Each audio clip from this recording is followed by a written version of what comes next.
Well, jeepers! You're listening to Smash or Pass. Hello everyone, welcome to another Q&A on the JayBee and Milly channel. I am JayBee and joining me is Milly. Hi. We have Sophie. Hey. And we have Dan. Hi.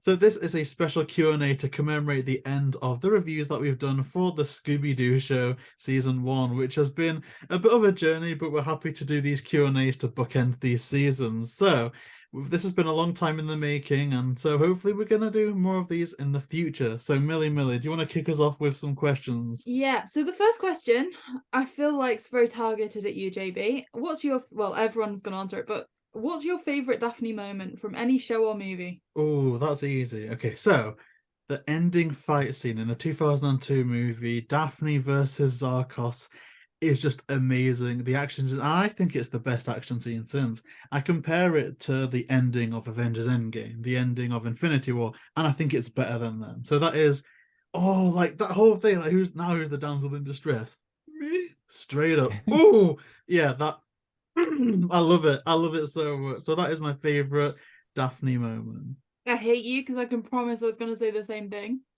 Because obviously growing up I could only see the live action ones, so that was like the main Daphne moment from any of them. Well, shall I change one? Yeah. No, it's fine. Yeah, okay, I was gonna do something mad then. Don't. Okay, so Sophie, what's your favourite Daphne moment? I think my answer is going to kind of contradict each other. I do love Daphne's danger-prone side, right?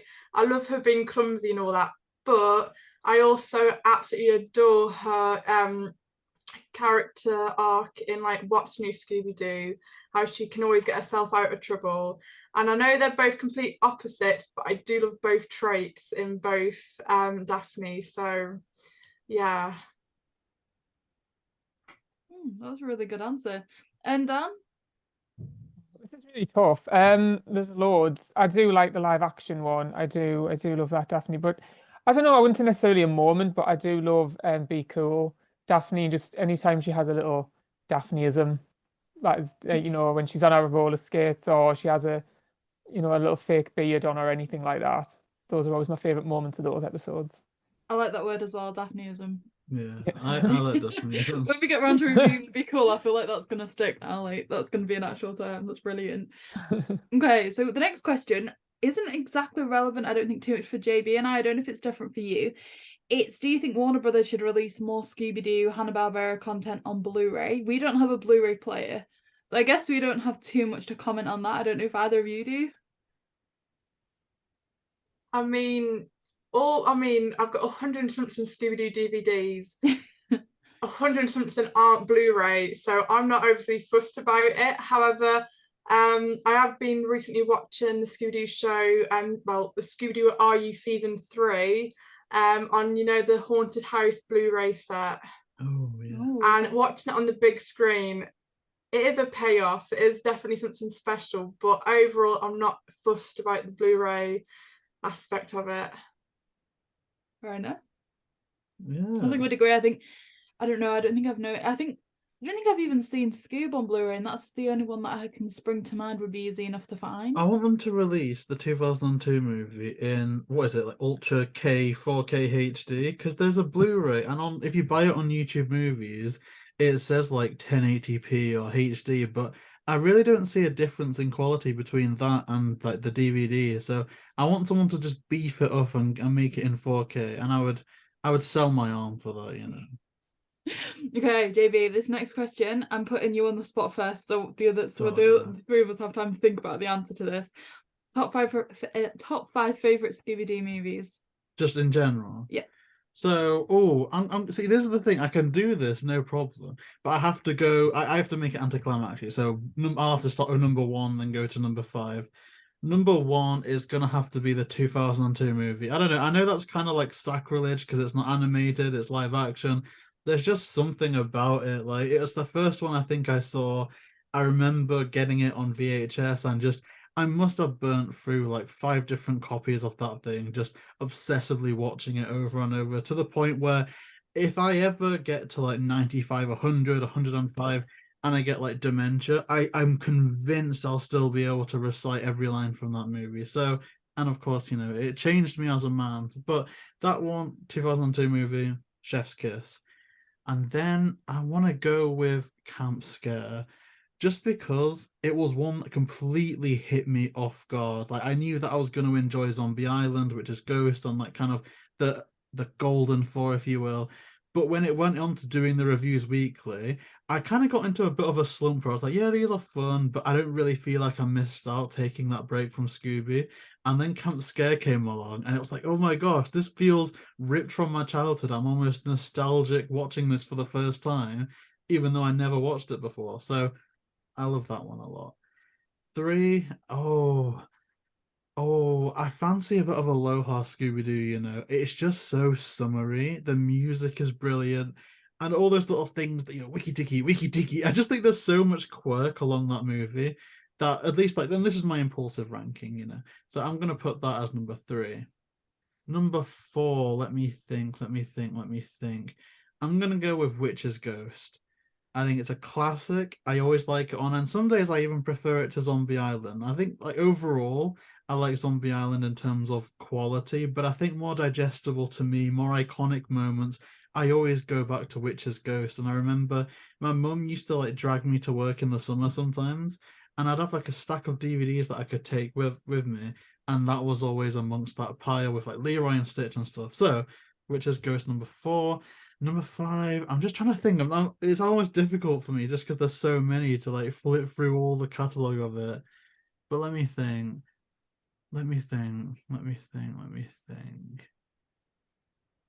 Oh, oh. I think I'm gonna say. I guess it's a bit cliche, but I'll have to say Zombie Island, right? Just because Terror Time Again has been etched in my brain for the longest time. A little bit overhyped, but at the same time, I can kind of see why. And Billy West, I don't think he's the best Shaggy voice, but in terms of that movie, he reminds me a lot of Neil Fanning. Is he necessarily the best Scooby voice actor? Probably not, but he fit the tone of that movie so well. Like when he screams in Zombie Island, it is the scream of pure terror that I don't think would have worked in Witch's Ghost or Cyber Chase, but it works perfectly for Zombie Island. So that's my long-winded answer. There we go. Okay, so I can't say these are in a perfect order, but top 5: Witch's Ghost, Cyber Chase, Loch Ness Monster. Oh, I forgot about that. Trick or Treat does make it into the top 5. And I guess Legend of the Vampire, because anything Hex Girls, which reminds me of a movie that should be in the top 5 but was cancelled. Leaving that there. Sophie, top 5. I mean, for me, this is really easy. My top 5's been my top 5 for many, many years now. So my ultimate favourite Scooby in the whole wide world, and if you said to me one Scooby for the rest of your life, it would be Camp Scare. I absolutely love that movie. Number 2 would be Stage Fright. Number 3 would be Music of the Vampire. And then it's a tie for 4th and 5th, and it goes Loch Ness or Aloha. So yeah, that's my top 5. I like how all of us so far have said at least one that was different from everyone else. This is going quite well. So Dan, what's your top 5 if you've got one? Oh God, well this is tough. I don't know. I imagine they're gonna be very weird choices. Definitely Zombie Island and Witch's Ghost have to be there because they're very nostalgic. I do love them. I had them on VHS back when I was like, oh God, I was way too young. I was like 20 years ago. Oh God, right. So another one, they aren't in any particular order. Pirates Ahoy, I'm gonna say, just because I have a lot of nostalgia for that one. And then, oh God, these next 2, I think people are gonna think, what? The Curse of the Lake Monster, the second like live action young ones. Just I don't know, I just love that film so much. And I want to say Gourmet Ghost as well. Yes, I was considering that one top 5. I really like that one. I love that one, and I remember when it first came out. I remember I hated my job I was at the time. I just wasn't very happy, and I remember just watching that film, and it was just so lovely. So I still watch it from time to time. It's just so nice. So yeah, that's my very weird top 5. No, there's nothing weird about that. Well, I mean, the Gourmet Ghost, I remember when we were doing the Smash Your Passes and we'd had such a long run of me passing stuff because like, it doesn't feel enough like core Scooby. And then I got to that one and it was just a huge air of relief that like It was that good. And I'm definitely Team Lake Monster as well. That's another movie that changed my existence. Okay, so next question. How long have we been collecting Scooby Doo stuff for? I'm going to Jesus. say we're at about 18 months, 2 years. Well, kind of? does it mean seriously? Because yeah, 18 months, 2 years. First Scooby item was probably like when I was 2 years old. But yeah, seriously-ish. Yeah, like 18 months. Yeah. 18. Wait, we moved out 14 months ago, so I guess it's got to be close to 2 years. Yeah. But it's no longer than that. Well, time's flown, really. We've got to a full room full. So yeah, it's quite addictive. I'm Sophie, what about you? I mean, I'd say my collection started more because of my mum helping me collect stuff. Like, she knew that I love Scooby, so she'd get it. So in that respect, probably 16 years my collection's been growing. But as me personally going out sourcing it, it'd be about 5-6 years now. Wow, it's amazing. And again, you've got a full room full of stuff in that time. I know you were saying in between recordings today that the Daphne head was quite an old item for you as well, that you'd had for a few years. Yeah, I mean, it lives up top of my wardrobe, so yeah, she's got no room. How big is it? Is that like full? I never really measured it. She's just giant. You know what? If you ever break up with me, that's mad. That's mad. Let's cut that out. Let's cut Right. that out. And Dan, I know you were saying that you had some like old VHSs, stuff like that was kind of where things started, I think, for you. So how long ago would that have been? I think you said about 20 years.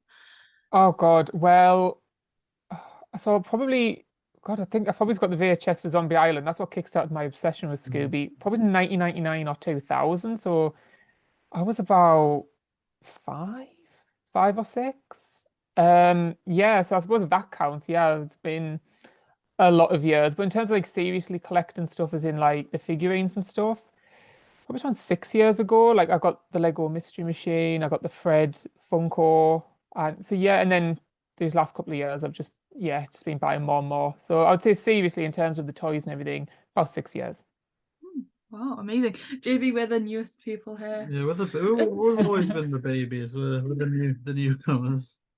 Okay, so again, JayBee, putting you on the spot so we all have time to think. Top 3 favourite villains.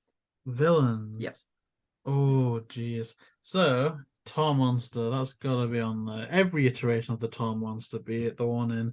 Which one is that? That's the Scooby Doo show, I think. Unless I'm wrong. I think it's the Scooby Doo show. But also the live-action Tar Monster as well. I think they translate that one perfectly. And again... This is so weird. I feel like even though I'm not mad on Monsters Unleashed, I feel like a lot of my favorites are ones that were also in there. Now, the 10,000 Volt Ghost is the only one that I'd be genuinely terrified of, because a weird fact about me is that I'm very scared of electricity, which sounds like the weirdest phobia to have. But every time I have like a static shock in public, I have to fight back screaming really loudly. Like, I hate static shocks, hate electricity. So the 10,000 Volt Ghost, if I met that, I'd die. I actually would just pass away out of scaredness, if that's a word. Scaredness? Out of fear. And third, why do you see? You remind me, and that is it. The Lunar Ghost. The Lunar Ghost. Did I know? My guy Nicholas Hope. Like, yeah, the Lunar Ghost is just Esther. I want to see the Lunar Ghost return. So yeah, that's me. What about you, Milly? Okay. Did you think about it in that entire time? Because you looked scared when I asked you. Yeah, I was a little bit. I was narrowing it down for about a top 5. So the first one, you're gonna have to help me with the name of. We've got the toy, and it's the like first Scooby Doo figure I ever had. Ghost of Bottomless Lake. Yeah, I think it's something like that. Ghost of Bottomless Lake. My brother, he's like 9 years older than me. He'd just gone to college, like at a town about 30 miles away. And when we went to pick him up after his first day, he'd gone out on his lunch break and bought me this toy. So before I'd even seen the episode, it was one of my favourite villains. So that one's up there. One of my most memorable episodes growing up was when they'd gone to the Scooby Snack Factory. So I'm going to say the Scooby Snack Monster and Sarah Ravencroft. Yeah. It's up there as well. So Sophie, your top 3. This is hard. I've got 5, but I can't put it down. Yeah, but that's where I was at the start. That's why I looked scared when JayBee said my name. I'm just going to say my top 5. I generally cannot whittle it down. My favourite, more because it's nostalgia and always been, my favourite is a Creeper. However, for more scarier villains, I'm going to have to go with Captain Cutler, 10,000 Volt Ghost, Dr. Coffin, and Gramps the Vamps. See, the I can't 10,000 whittle it down to 3. the 10,000 Volt Ghost for me, especially after Trick or Treat, got that much better as well. Like, I didn't think I would have been as excited as I was to see it, but then as soon as I saw it, I was like, oh my gosh. So I guess it kind of climbed up a bit further for me then. So Dan, what about you? Do you have a top 3 villains? Oh, it's tough. It really is. I know I'm going to regret not naming someone, but I like from Scooby Doo. Where are you? Silas Long, the werewolf. Captain Cutler, especially I think as well. Captain Cutler. It has to be that creepy little tune that plays every time. That I think that makes him extra iconic. Yeah, and oh, the third one. I've literally just thought of who. Oh, Dr. Coffin. Yeah, I just find that whole episode just the creepiest, and he just adds to it. Yeah, Dr. Coffin definitely. Okay, brilliant. Okay, so JB, this next question might be an argument if it was just me and you answering. I don't know, but because What? everyone else is here, it What's might not lead going to us disagreeing. I'm disagreeing with myself as I'm thinking what my answer is. To be fair, do you prefer the 13 Ghosts of Scooby Doo series or the Curse of the 13th Ghost? Oh, this is a mad one because I tried to rewatch 13 Ghosts of Scooby Doo before interviewing Jeff Holder, and there were some parts that I liked, but overall, it wasn't one of my favorite series. I think the intro's the best bit. It was a little bit like Shaggy and Scooby Doo Get a Clue for me in a way, where I wasn't hating what I was seeing, but there was just something off about it where I couldn't quite connect. Now, I think the Curse of the 13th Ghost movie is a little bit more digestible for me. I think I'll go back to watch that out of ease. It's just simpler. Maybe that's a diss to the movie, but it was just simpler for me. And of course, there was that Daphne girl boss moment where it was just She was amazing. amazing. So I don't think I would rank the movie over. Like, I think it's a bad ending to that series, an awful ending to that series. That being said, I wasn't mad on the series, so I'd always rewatch the movie before rewatching the series, if that answers the question. See, I like Daphne so much from that movie. If it wasn't for the last 60 seconds, that could have been a consideration for my top 5. But the Velma hate I have in that movie stops it even entering the top 10. Like, if they'd have just left out that last 60 seconds, even with the What's a Scrappy, it could have been a top runner for like top 10 without problem. But she's just so bad that I kind of don't want to say I like that movie, but I do have to say it's better than the series. So I'd say the Curse of the 13th Ghost. Sophie, what about you? It's a no-brainer, hands down. It's going to have to be the series. I can't even entertain the movie. I mean, no, I've got nothing to say about it. No, and I can understand why. There's just like from the What's a Scrappy. No, I to can't even. Yeah, I've no. been annoyed about Velma. I mean, since day Velma's one. held Scrappy in her hands before in the original shows. Like, that doesn't even make sense. Yeah, I know. Okay, and Dan, I'm giving you the most time to think. We're going to you last. Curse of the 13th Ghost, series or movie? Oh, see, I'm the opposite of Sophie here. It's a no-brainer for me, but it has to be the movie. I really do not like that series, and I actually quite enjoyed the film. It wasn't perfect, but I would watch the film any day over the series. I love the song, the Scooby Station. They should have released that on iTunes. I remember, I don't know, I'm so nostalgic for the intro of the series.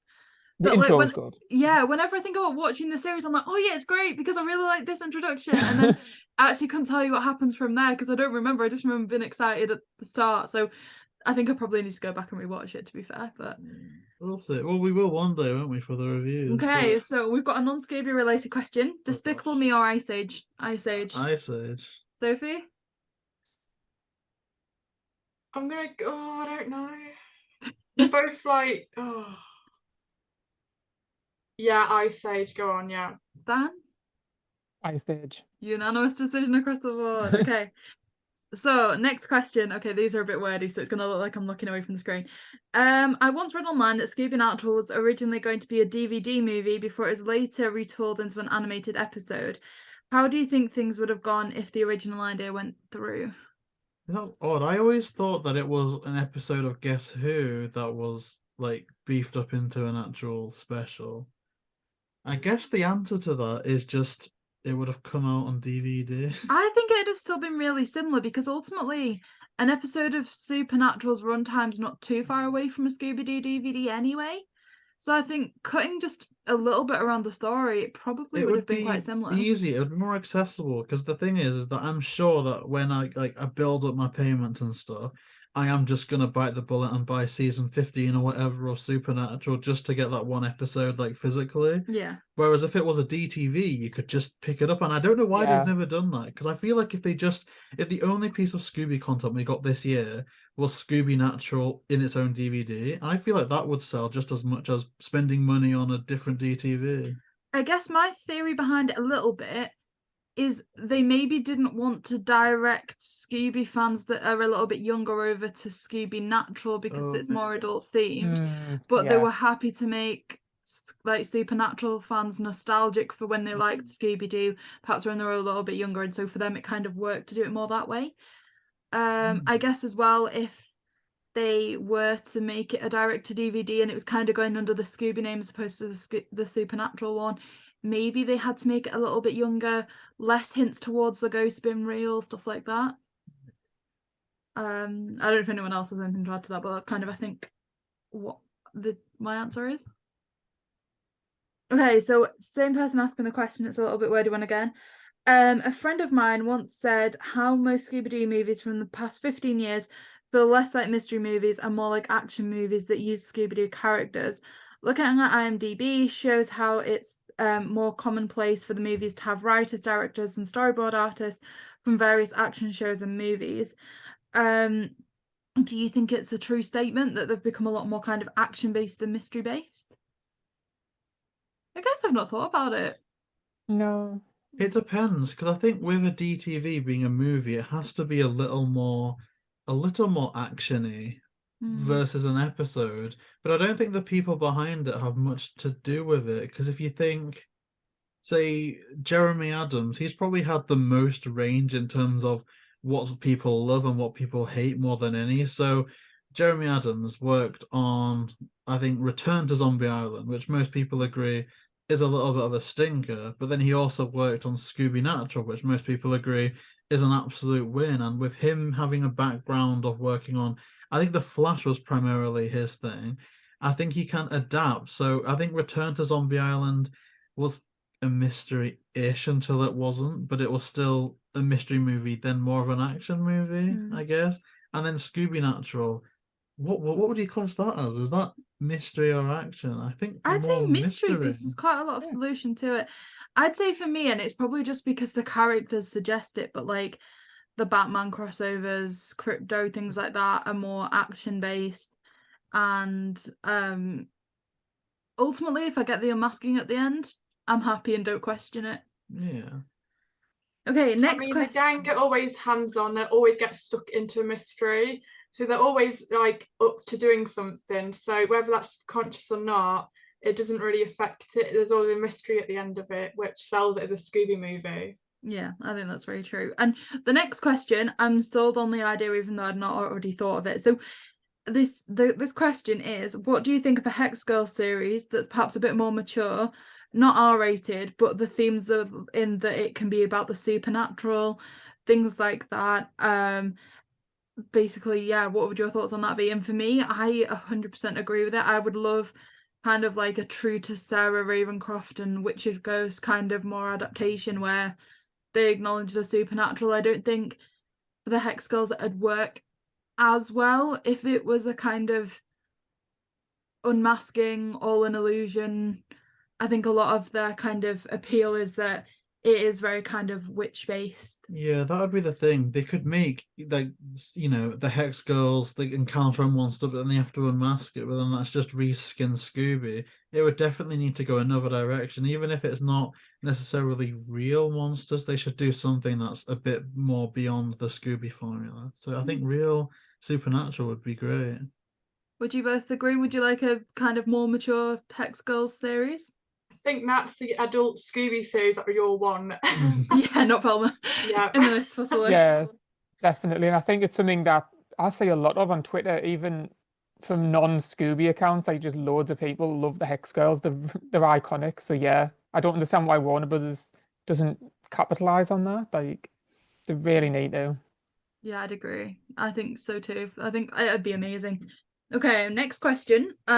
What is or was your most anticipated movie of 2023? JB. Oh, so if we'd recorded this a bit earlier, hands down, it would have been the Super Mario movie. That's why I said is or was. Yeah, so you can 'cause say was. that was the one. I remember before seeing it in the cinema, caking myself in like the Lush like body spray that they had. Like, Oh yeah, they did all those Mario stuff, didn't oh, they? it was mad hype. But I think now it's gonna be the new Guardians.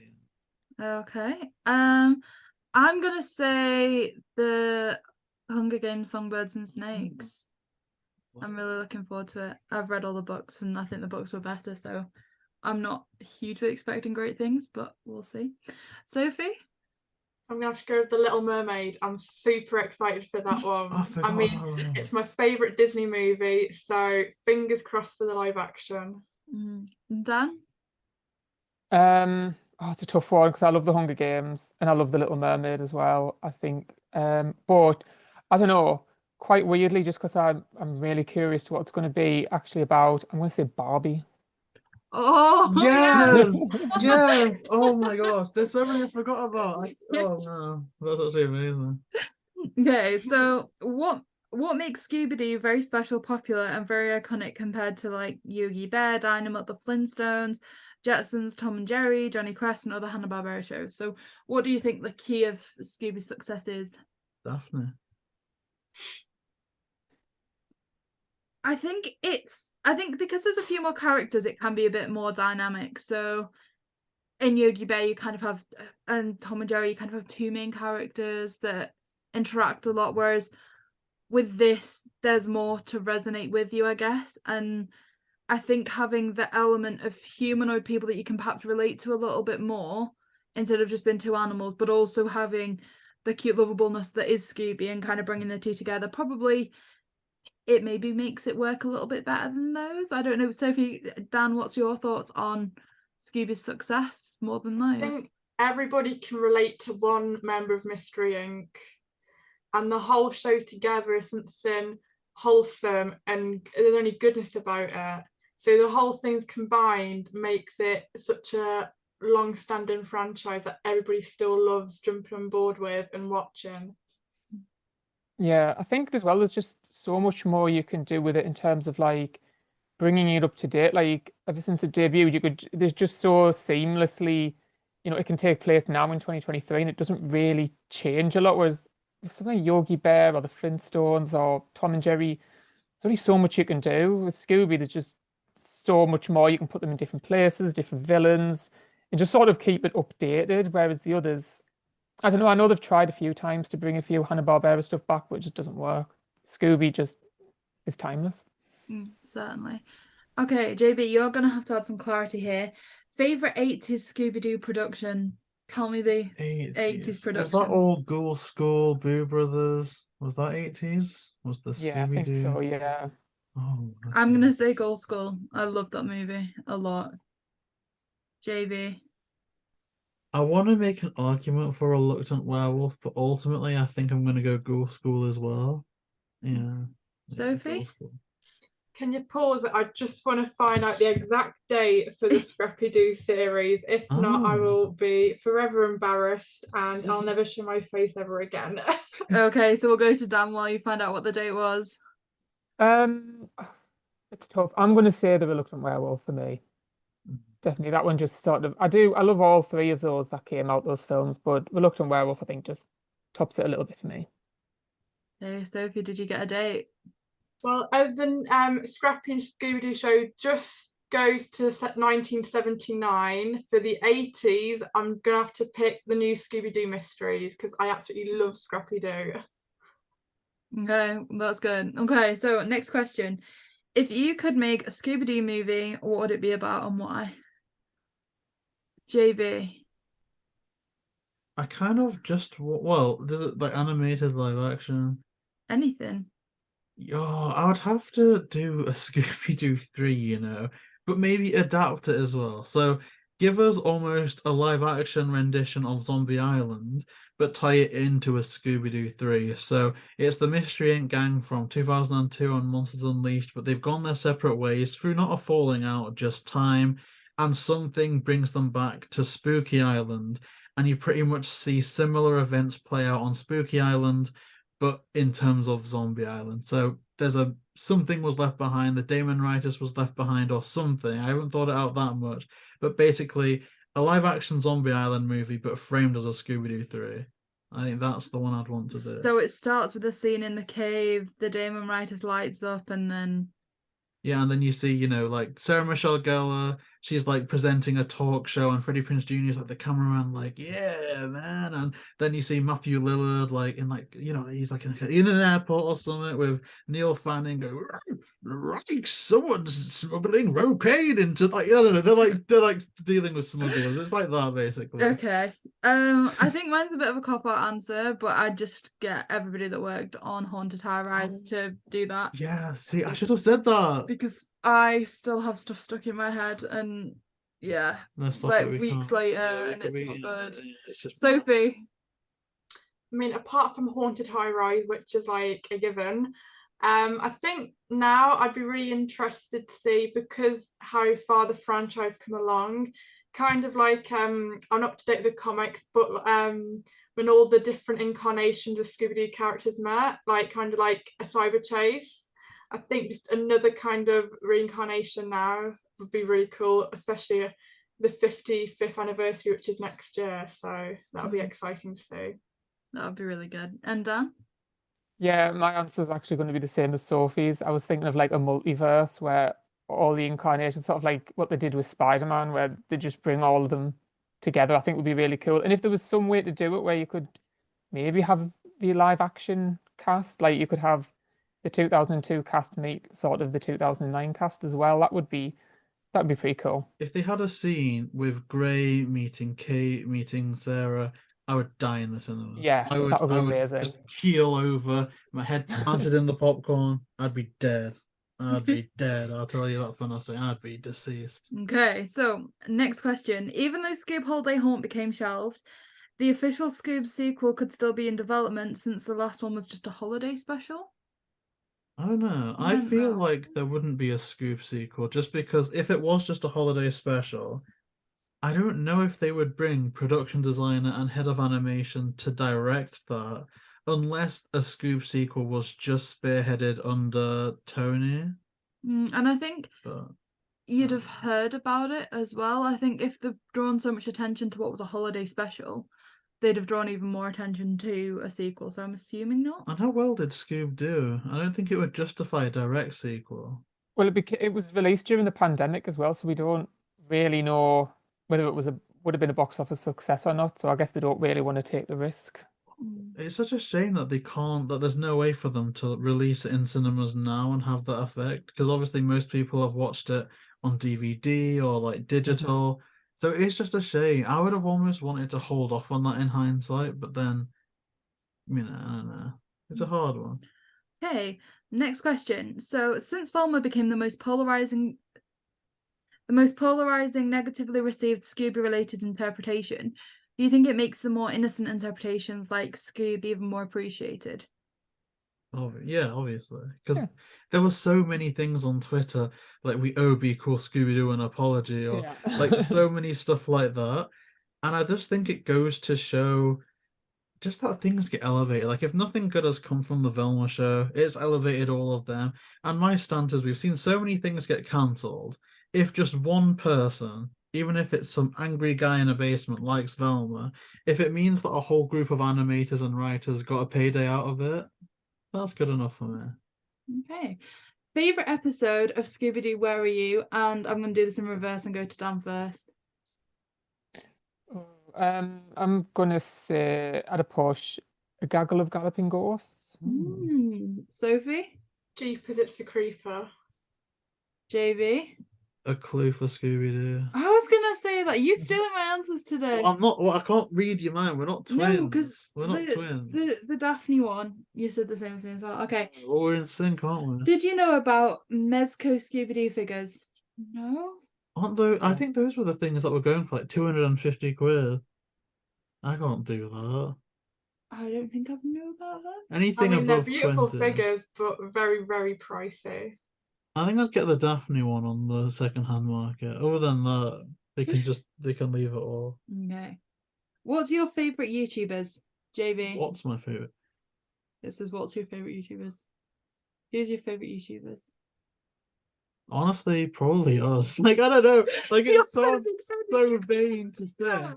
But honest to God, I just love rewatching the interviews. And because obviously, like, I get so in depth. Like, when I'm in the interviews, I'm nervous. When I'm editing it, I'm self-conscious to like make it right. So when it's premiering, I'm interacting with the chat.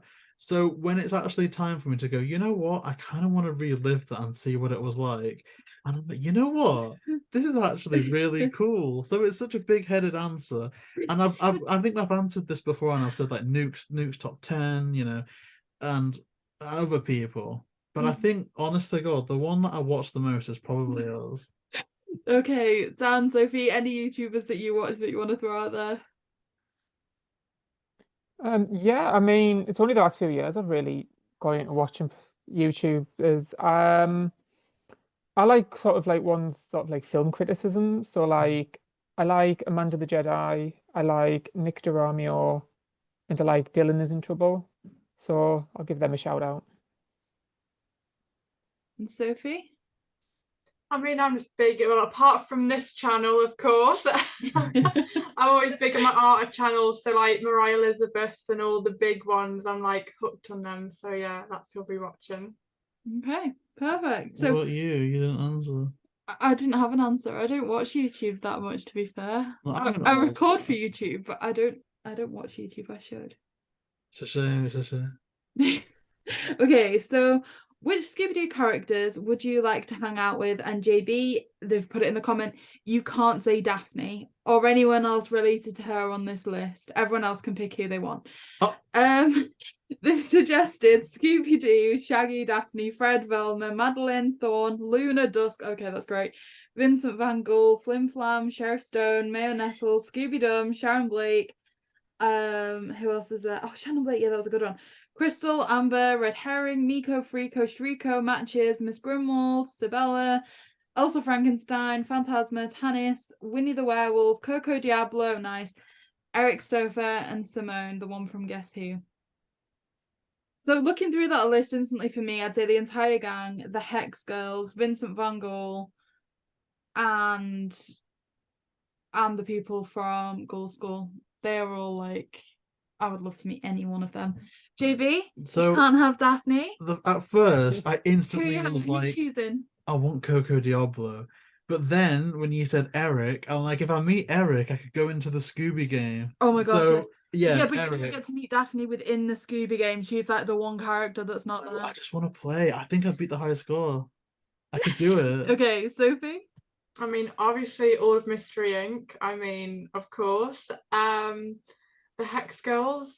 I mean, everybody. I mean, who wouldn't want to meet even like the little character that nobody remembers? Like everybody. And Dan, what about you? Anyone in particular from that list? Yeah, I mean, I would want to meet the whole gang, but I kind of would have a preference for it to be like the 2009 cast. I'd love to meet those versions of the characters and hang out with them in particular.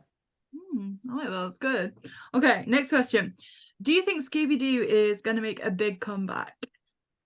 I think it needs to do something, because I think at the minute it's very like we don't have a series really going on. I mean, Because Velma doesn't count. We've had a couple of movies cancelled, possibly 3 because we don't know the official stuff with crypto. So it's kind of like we need something. I'm going to make a bold statement. Based on some of the things that we've been told behind the scenes of the interviews and stuff, I predict that within the next 3 to 4 months, there's going to be a big announcement. I think it's a DTV and it isn't Crypto 2. That's my thing. Something none of us have heard about before, I think is going to be announced in the next 3 to 4 months. My bold prediction based on stuff I'm hearing. So come back to this video. I'm going to be like the guru. That's my prediction. My bold claim. Anyone else, any thoughts on that Scooby Doo kind of big comeback thing? I mean, this is kind of like a repeat from between A Pup Named Scooby Doo and Zombie Island. It's all dried up at the moment. It's a bit like we don't know what's going to happen. But if they come back with Zombie Island, hopefully something similar to that can happen this time round. That'd be Yeah, really good. it can always bounce back. It can. Definitely. And Sophie, you mentioned their Zombie Island. What's everybody's thoughts on Return to Zombie Island? We just don't talk about it.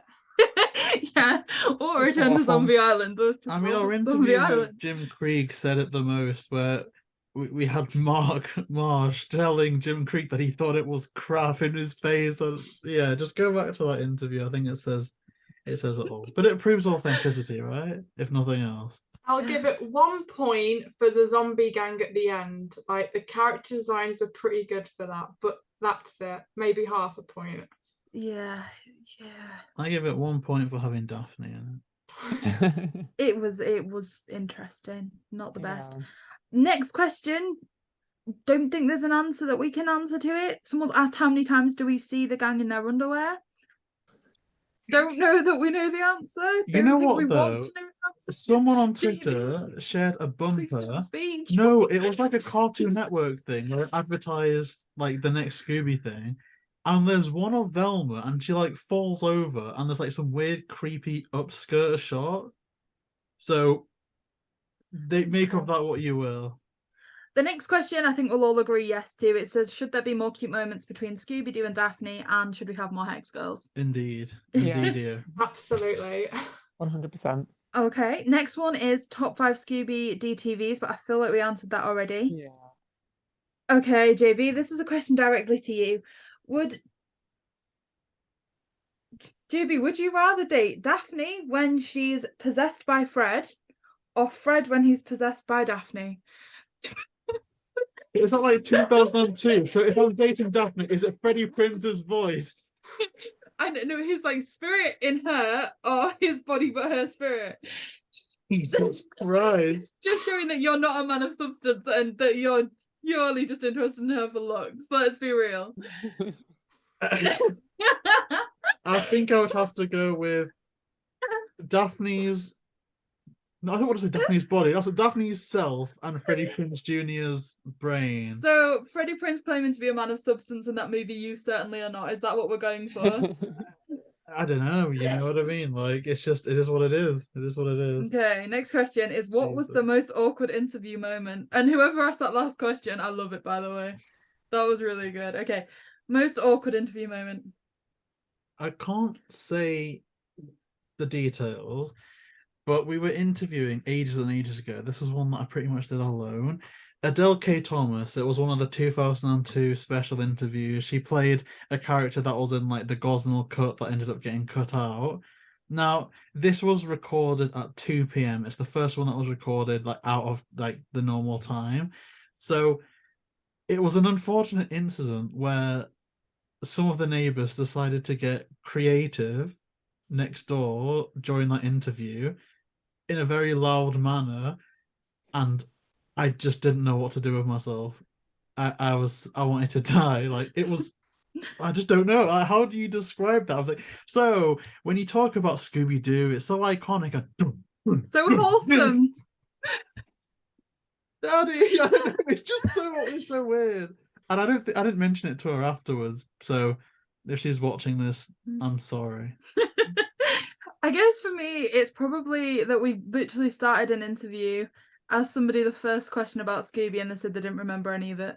Not David Newman. Yeah. Yeah, he did not want That was any part of really- that Zoom call. That was our hardest interview. Yeah, it was difficult. Do either of you two have any moments from the interviews that you found particularly difficult or just awkward? I think living in Britain and the rain and like how quickly the weather can change, the amount of times that rain has pounded down that window and I've had to mute it and like try and like step in when it starts raining and try and just like keep going because the noise is horrific. Dan, does anything spring to mind for you? No, not really. I've No, I can't think of an awkward moment that's happened. Maybe it's due to come, but at the moment, no. Oh, well, that's good. Okay, if you could meet any 3 guests from any of the interviews, who would they be? I'm gonna say Kate Milton because I want a signed Daphne Funko by her. Bob Singer because I think that art is literally like magic. I don't understand how people do it. So I genuinely just want to sit there and watch him draw and see what he could draw and literally just like magic on the page in front of you. And the third one is maybe more difficult, and I'm probably gonna want to steal someone else's answer when I hear them say it. Oh gosh, I don't want to like select it down to 3. Joe Sichter, because I want to see in person that original Loch Ness pitch that Bucky's got. Oh, can I say a 4th one but not say the name of the person? The person who's got the full initial draft of Haunted High Rise. We need to have a chat. Okay. I've got 4. JayBee, top 3. See, I had some wholesome answers, but now that you said, "Oh, Kate Milton," because I want this signed, at this point I'm just going through the collection and going, "Huh." So I'll have to agree. Kate Milton for the signed Daphne Funko Pop, 1,000,000%. But then do we say Nick for the Shaggy one? No, because I've got a more selfish one. Okay. Nicholas Hope for the signed Luna Ghost action figure, and I've got one, and it's good that this hasn't been released because you'd hit me. But the one I can't mention because it's not been released yet. But it's one we did recently. But I'll leave that as. Why? Why? It's just good. It's just banter. It's just good banter. At the end of the day, yes. You're a freak. Don't. You're weird. You can't say that. I know what you're alluding to. Well, You're I mean, a freak. we'll look into that. We'll look into it. It's all. Yeah. Sophie? It's such a hard one. I'm gonna have to go with Bob Singer because he's like Scooby royalty. Kate Milton, of course, yeah, and I really, I think I'm gonna have to go with Victor Cook. That was a really great interview, and to talk to him in person, that would be really good. Maybe I should have said that. Yeah, maybe. Makes you Victor seem Cook a is bit less such a good shout. intimidating. Oh, and Victor Cook's like the Lilo and Stitch as well. That's mad. Yeah, I want to do that. Okay, and Dan? Yeah, I would say Joe Sichter just because he was so lovely. Also, this is going to sound bad. I can't remember the guy's name. I don't think the interview's been released yet, but I think me, JayBee, and Sophie interviewed him. He was so lovely. I think at one point he was stood up with his laptop and he kept showing us his artwork. I don't know who Zach it was. Moncraft. Yes, it might have been Be him, but I just Cool. yes, yeah, the one who was really happy that we all love Be Cool. Yeah. I was gonna say him as well. Ooh, Yeah. that's a Yeah, big banger. Yeah, he was just so lovely. I would love to meet him in person because he just seems so nice. And I'll throw Kate Melton as well because she's lovely. Okay, perfect. I love that. That's amazing. Who would everybody cast in a more adult version of Scooby? It's a cop-out answer again. I'm like literally giving a lot of bad answers today. For me, that kind of more mature Scooby, I'd just like to see the YouTube Mystery Incorporated keep going because I think that was a really good cast. I think genuinely, I think they fit the characters really well. I think getting a perfect Velma is never easy, and I think the Velma they cast was really quite good. So for me, just kind of seeing that continue would be kind of meet all my requirements for like that kind of older iteration of Scooby for the time being. JayBee? This is a bit of a mad fan cast, and it's not one that I'd say if I was doing, a child-friendly Scooby Doo. Like, it's not one that I'd say as the definitive cast. But I kind of want a Daphne and Velma movie, or maybe just them mixed in with the gang. Karen Gillan as Daphne, Grace Caroline Curry as Velma. I feel that if they were doing the 2002 movie today, those would be contenders. Maybe Karen Gillan's a lot older than Grace Curry, by like 10 years or so, but she doesn't look that old. I don't know. I kind of feel that as a duo. I don't know. And that's based on like movies that have come out recently. Obviously, ask me in 6 months, it's probably going to be different. Yeah, fair enough. Okay, Sophie, any ideas? To be honest, I tend to agree with Millie. I think, yeah, I really enjoy that YouTube series. So if that was to like get released full, like that'd be really interesting. Yeah, I think it would be really good. And Dan? Yeah, I don't have any particular actors in mind. I really don't like when anyone's fan casting anything and it's literally just famous people who might look like the character. I would love to just like hire 4 new people who fit the role. So yeah, I would like them to go younger as well. I find they seem to cast. I know it's said more mature, but I don't know. I think it works for the gang when they're a lot younger. So maybe hire a bunch of unknown sort of early 20s. I think that could work out pretty well. They could Yeah, I'd Harry agree. Potter it in a way, like have the first one almost be a loose adaptation of a pup named Scooby Doo, and see if they can age up to a more Zombie Island type movie. I That'd be actually cool. agree. I would really like to see a younger cast because if you think about it, I think the youngest we've had is The Mystery Begins, and none of them looked particularly young, like Yeah. actual school young, like they were meant to be. So I think to actually age it down, perhaps to even like young teenage years, could be kind of a more fun And they could adaptation. do more adult Scooby as young kids, really. Stranger Things, you could Mm. cast Yeah. a kid in like a darker setting. That'd be cool. Yeah, that Oh, would be we'll cool. see. Okay, advice to people who would like to podcast interviews. I guess the best bit of advice we were ever told when we started podcasting 3 years ago was like just reach out to anybody. The worst answer you get is no, and that's not exactly negative. Like we've really well, I say we, I take credit for this. JayBee has put in a lot of effort and reached out to some incredible people, and a lot of those incredible people have said yes, and there's others that have either not replied, so they're busy, it's gone to a junk mail or something. And even then we've had some lovely replies from people who couldn't be on and like explain that even the PR, can I say, even like the PR people for like Rowan Atkinson and stuff Yeah, they were got really back nice. to us with lovely emails explaining about like what he was doing at the minute and that kind of thing. Like ultimately the way that most people are I'm surprised successful you is remember because they're that. such Yeah, nice it's a while people. ago. Like generally speaking, if there's negativity within people, they won't reach that level of success. And like as a general rule, people are going to be quite nice. Just ask, and we've been lucky enough to have some quite nice answers. JayBee? Oh, there's just so much. I guess hone in on one person that you've either interviewed or want to interview and consume every single one of their other interviews that they've done in the past. Hone in on the best one you find, the worst one you find. You can learn equal amounts from both. Write down 3 things that the best did right that you want to implement, 3 things that the worst ones did wrong that you want to stay away from.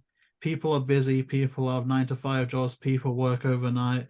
So set up a schedule and be consistent, even if that's one every 5 months, one every year. Make sure you show up at that time and just give people the content they want.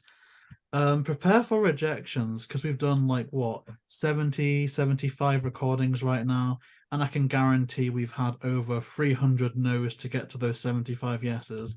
So prepare for that and don't get disheartened by it. Sometimes you'll get someone who has never done one before because they like your style. Equally, there's someone that might go on every other show except yours because they don't resonate with you. It's just something that blends. You just have to roll with the fact that if they've accepted to come on after you've sent your samples over, they think that they can mesh with you in that way. If they say no, hey, maybe it will have been a bad episode. It's nothing against you. You can't take stuff like that personally. Other than that, don't rush into it. I think a problem that we made at the beginning, and I said this off camera, when I look at season 1, episode 1 to 50, I love all the guests that we had on, but there are some that I know that if you are, say, looking at guests to get on, there is probably going to be one of ours that is the top 3 worst that you end up finding because the questions I wrote were not up to scratch. My performance in the interview was not up to scratch. If I was to redo that today, it'd be a completely different story. So, like Bill Bowes, I think that's a really bad interview to rewatch because there were so many awkward silences and he was a golden interview guest. So there's stuff like that. Like, don't rush into things, pace yourself. and just get some experience under your belt as well. And I guess don't overplan, because we come into it with a list of questions, but you just mentioned Bilbo's there, and he had so many things just sat around that he could show us that, and like with Bob Singer as well, having artwork and stuff like that that he can just hold up. Like, you don't know exactly what's going to happen until they start speaking. And in one of our instances, it was just that they didn't remember a single thing. I guess inclusivity as well. There's been times where I've watched a podcast and they've spent 10 minutes in the intro explaining exactly what's happened, all the corrections, and it's like, no, cut all that out, get on with it. Just get on with it. Like, just do your intro, get into the questions. Language, even if you want to come across as the smartest person in the world, don't sound like you've just swallowed a thesaurus, because chances are the smartest people watching your interview aren't going to understand it, and at that point you're not going to seem smart, you're just going to shut off a large variety of your audience. Also, Q&As can be about us, other reviews can be about us. My philosophy is the interviews are always about the guest. They are the star of the show, they should lead that. It isn't a JayBee and Milly interview. It's Bob Bergen speaking. It's, Christopher Keenan speaking. And I think that's it, right? I mean, I've probably verbally diarrheaed over all of these. This is something you're quite passionate about. You're like, fully going for it. But and I feel like if I could lecture myself, if I approach myself after interview 10 and said, here's all my past episodes, what am I doing right? What am I doing wrong? I'd pretty much be saying exactly that. Write down sticky notes of stuff that you tend to repeat. In my solo interviews, I say, I guess, so many times. And I'm going to start putting post-it notes saying, no, JayBee, you don't guess, or stop guessing. Like, don't be afraid to criticize yourself. And I'm going to shut myself up. Quite lucky. After interview about 10 or 20, we actually got, because Kate Melton now does coaching for like actors and stuff, we actually got feedback from her of like, this is your personality traits, because obviously she's teaching people to get like character traits for like when they're taking on different characters and stuff, like knowing what their personality traits are, and she's like, so just say, no, these are yours, and like this is what you say after each question and stuff like that. Oh, and then we started to like okay, we literally, whenever a guest answers a question, I always used to say, oh yeah, that's amazing, and then ask the next one. I've got one piece of advice as well. Not linking it well. One more one. Don't be a snob about who you have on to interview, because some may surprise you. Look at the past of our interviews. The most popular one is the editor of Scooby Doo 2002. Another popular one is a storyboard artist from Trick or Treat Scooby Doo. That's not talking down to editors or storyboard artists, but you'd be surprised that sometimes it's editors and artists get a lot more views because they'll share it on Facebook with their friends versus, say, a big director who everyone knows may not share it anywhere. So just anyone that you can get on. Okay, that was the longest answer we've given, so moving on. Have you ever cried at a movie? I've cried at Scoob. I think the first movie I ever cried at was Bridge to Terabithia. I've cried at a lot of movies. JayBee. Oh man, I never used to cry, and now I'm such a softie. Like, the scene in Lilo and Stitch when he reads The Ugly Duckling gets me every time. Jesse's flashback from Toy Story 2 gets me every time. Like, I'm tearing up actually just thinking about it. So yeah, I cry watching many movies. Sophie? Never cried at anything. You're lucky. I wish. No. I wish. Dan? Yeah, I'm a big softie, so I have never been able to watch Coco without crying at the end of that. I do cry at the end of Inside Out. Oh yeah, we were watching that yesterday. Yeah, I cry at the end of All Dogs Go to Heaven. And actually, there's one time I've ever cried in the cinema, and I'm so embarrassed to admit it, but I was full on in tears at Avengers Endgame when Iron Man died. I sat in the cinema and cried.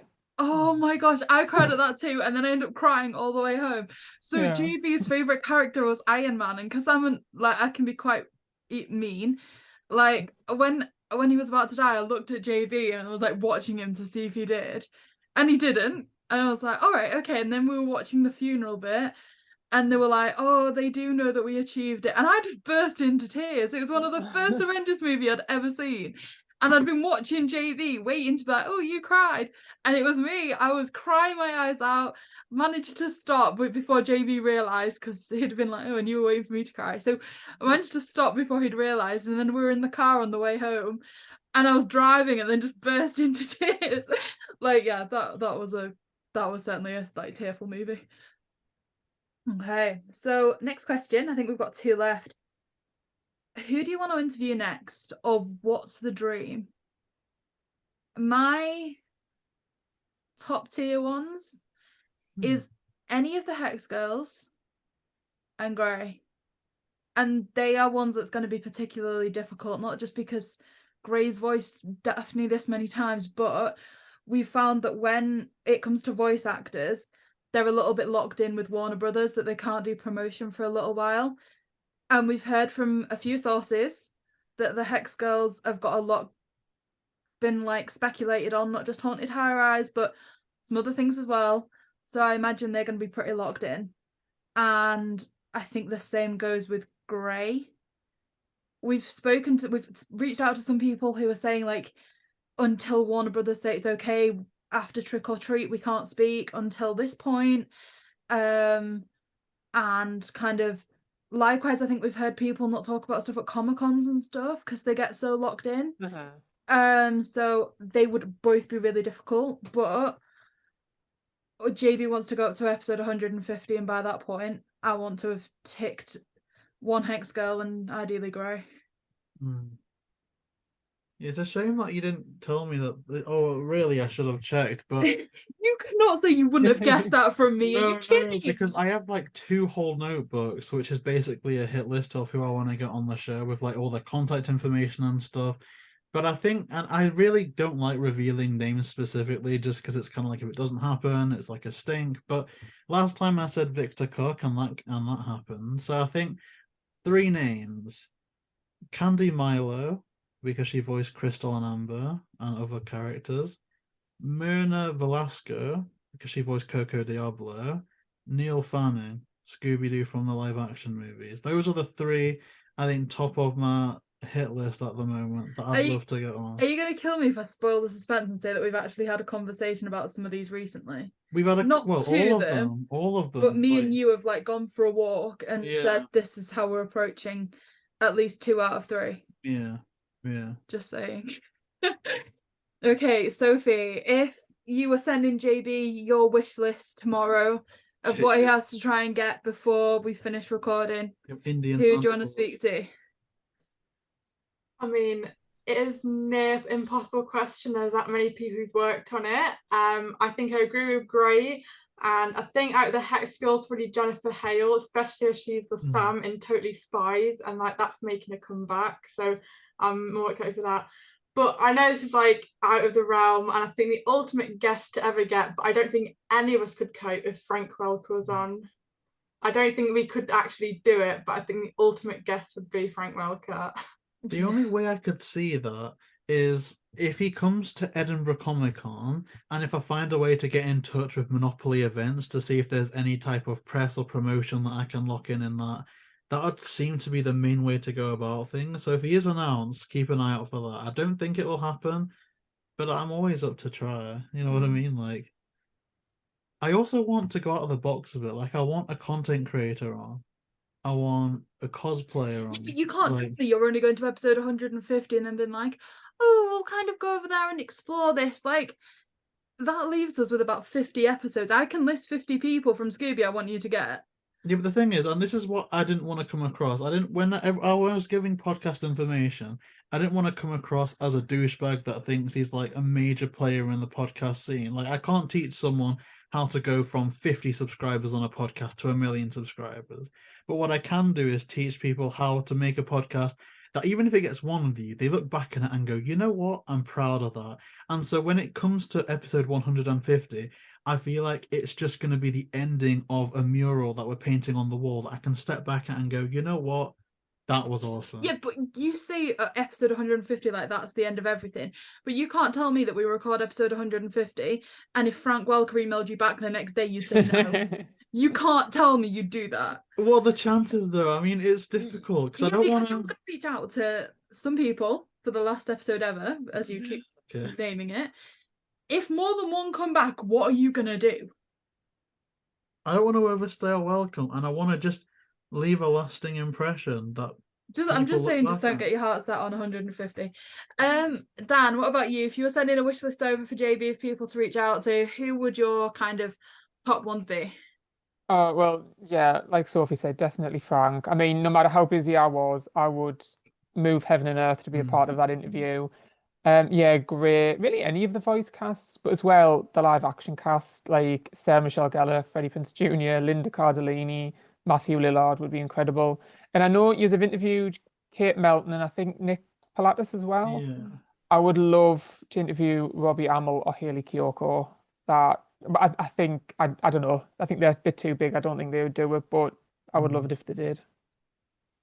Yeah, that would be difficult. I think eventually I can get Robbie Amell on. Haley Oh, Kiyoko. I what's Ugh. to say is if any of these actually happen, you two will be the first two people to know. Oh yeah. So hopefully one day we will get to them. Okay, this is the last question, and for some reason read it and got shivers because we've like watched Scream recently, and I don't even think it's the right wording. Do you watch scary movies? Not do you like scary movies? I think it's what's your favourite scary movie. No, doesn't it start as do you like scary movies? Probably. Not yeah. Okay, anyway, JayBee. I know you do because you've been trying to get me to watch them recently, and they genuinely scare me. Yeah, but for the longest time I wasn't. But then now, because there's like a new Insidious coming out, I want to watch all of those. Scream I was never a great fan of, but before or after we went to see Matthew Lillard, we saw Scream 1, and I loved that. And then obviously the new Screams we've watched. So I never used to be, but in my old age, I'm getting more acquainted with horror movies and scary movies. What's really weird is I tended to have a trend, like before like we fully stopped drinking a couple of years ago. I used to watch tons of horror movies. Like I'd take a bottle of wine around to my sister's with a horror movie, and her and her two teenage sons would just sit and watch a horror movie. Then all of a sudden, stopped drinking at all, and now I'm terrified of them. I can't sit and watch them. I have to be on my Switch. I have to be doing something else. We've gone to try and watch them in the cinema, and I spend like half the time looking at the wall. Can't like deal with them anymore. I don't know why. Sophie, what about you? Do you like scary movies? I mean, I don't mind them. I don't go out my way to watch them, but if they're on telly and I'm flicking through, I'll probably end up watching it. But I kind of like a scary movie. Yeah, I like a I want to horror. watch one now. I don't. We're gonna watch Scream, I think, or Cabin in the Woods, because that's pretty much adult Scooby. I don't find Cabin in the Woods scary though. Yeah, but we find different things scary. So I cannot stand people hurting people for the most part. But if it's just a werewolf mauling through a town, I'm okay with that. I'm chill. Yeah, whereas for me, it's more like the ghosts and stuff that scare me. Like one of the movies that I find the scariest is The Woman in Black. You know, because like shadows at the end of corridors and stuff, that mentally just like plays with my mind, and I can't stand it. Dan, what about you? Scary movies, is it something you're a fan of? Something you like? Oh, absolutely. I adore scary movies. I am that weirdo that will watch a scary movie before bed. I watch them all. I watch the Screams. Me and my good friend James, if ever there's a horror film on at the cinema, we'll go see it. I love it. I absolutely love horrors. See, I'm like the opposite end of the scale. So, you know, you're saying they like going to see them in the cinema and stuff like that. Me and JayBee have gone to see like Scream in the cinema and come out and it's dark outside, and I hate having to walk back to my car in the dark. It genuinely creeps me out. I can't deal with it. Hey, JayBee, that was the last question. Yes. No, that And that means it's time for I'm a Celebrity once we wrap this up.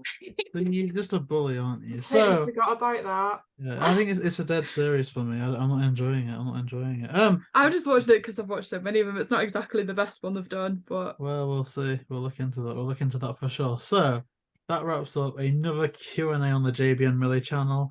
Sophie, where can people find you on the Tinterwebs? You can find me on Instagram at Scooby Doo for life.